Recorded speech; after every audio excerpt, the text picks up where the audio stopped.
ಕನ್ನಡದಲ್ಲಿ ಒಂದು ಗಾದೆ ಇದೆ ಗೊತ್ತಲ್ಲ ಎಲ್ರಿಗೂ, ಗಿಡವಾಗಿ ಬಗ್ಗದು ಮರವಾಗಿ ಬಗ್ಗೀತೆ ಅಂತ. ಇಷ್ಟು ದಿನ ನಾನು ಆ ಗಾದೆ ಕೇಳಿದ್ದೆ, ಬಟ್ ಪ್ರಾಕ್ಟಿಕಲಿ ಹೆಂಗೆ ಗಿಡ ಬಗ್ಸೋದು ಅಂತ ನೋಡೋಣ ಬನ್ನಿ, ತೋರಿಸ್ತೀನಿ. ನೋಡಿ, ಬೆಂಡಾಗಿದೆ. ಈ ಕಡೆ ಸ್ಟ್ರೈಟ್ ಇಲ್ಲ, ಮರ ಹೋಗ್ತಾ ಹೋಗ್ತಾ ಬೆಳೀತಾ ಇರ್ಬೇಕಾದ್ರೆ ಒಂದು ಕಡೆಗೆ ಬೆಂಡಾಗಿತ್ತು. ಅದಕ್ಕೇನು ಮಾಡಿದ್ವಿ, ಈಗ ನೋಡಿ ಈ ಕಡೆ ಈ ಅಲ್ಲಿಗೆ ಈ ರಂಗೆಗಳಿದೆ ಅಂತಲ್ಲ, ಇವನ್ನ ಕಡಿಬೇಕು. ಅಂದರೆ ಮರ ಈ ಕಡೆ ಜಾಸ್ತಿ ವೆಯ್ಟ್ ಇದ್ದಾಗ ಅದು ಈ ಕಡೆ ಎಳಿತಾ ಹೋಗುತ್ತೆ. ಈ ಕಡೆ ವೆಯ್ಟ್ನ ಕಡಿಮೆ ಮಾಡಬೇಕು.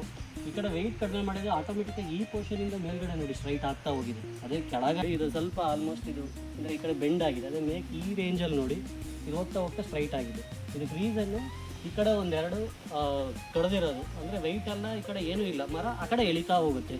ಈ ಥರ ಇವೆರಡು ರಂಗೆಗಳನ್ನ ನಾವು ಕಡ್ದಿದ್ದೀವಿ. ಇವನ್ನ ಇದು ಇದು ಇದು ಕಡ್ದಿರೋದ್ರಿಂದ ಮರ ಆ ಕಡೆ ಬಾಗಕ್ಕೆ ಸ್ಟಾರ್ಟ್ ಆಗುತ್ತೆ. ಈಗ ನೀವು ನೋಡ್ತಿರ್ಬೋದು, ಈ ಕಡೆ ನಾನು ಇರೋ ಡೈರೆಕ್ಷನಲ್ಲಿ ಕೆಳಗಡೆ ಸ್ವಲ್ಪ ಹಿಂಗೆ ಬೆಂಡಾಗಿದೆ. ಹೋಗ್ತಾ ಹೋಗ್ತಾ ನೋಡಿ ಈಗ ಸ್ಟ್ರೈಟ್ ಆಗಿದೆ ಮರ.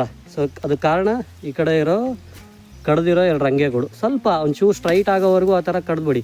ಈ ಕಡೆ ಬಿಡು, ಯಾವುದೇ ಕಾರಣಕ್ಕೂ ಈ ಕಡೆ ರಂಗೆಗಳು ಕಡಿಬೇಡಿ. ಈ ಕಡೆ ಹಿಂಗೆ ಕ್ರಾಸಾಗೇ ಇರಬೇಕು, ಯಾಕೆಂದರೆ ವೆಯ್ಟ್ ಇದ್ದಷ್ಟು ಮರ ಈ ಕಡೆ ಎಳಿತಾ. ಹಂಗೆ ಈ ವಾರ ಒಂದಿಷ್ಟು ಬಾಳೆಗೊನೆಗಳೆಲ್ಲ ಸಿಕ್ಕಿದ್ದು, ಅವನ್ನೆಲ್ಲ ಕಡ್ದು ಕೊಟ್ಟು ಸೀದಾ ಬೆಂಗಳೂರು ಕಡೆ ಹೊರಟಿದ್ದಾಯಿತು. ಸಿಗೋಣ ನೆಕ್ಸ್ಟ್ ವಾರ, ಮುಂದಿನ ವಾರ.